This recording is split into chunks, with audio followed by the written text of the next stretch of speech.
We are back with Daily Deposits, fresh perspective, 2 minutes at a time. Today's deposit, lost and found.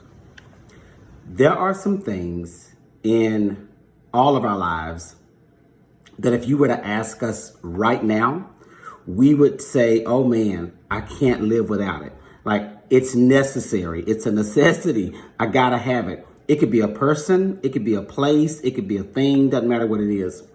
But if that item or that person or that thing ends up lost or left behind or taken away, it is in that moment that we realize how serious we were with our words as to whether or not we can live without it. So think about that for a second.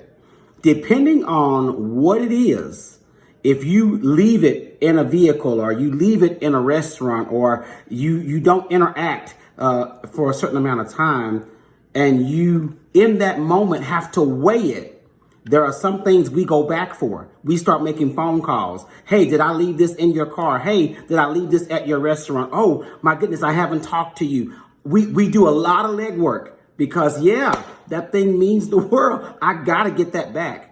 And then there are other things that we realize in the moment that we have to make a decision. It's not a big deal. They can keep that. I'm not going to go through all the trouble of that. Our lives work pretty much the same way.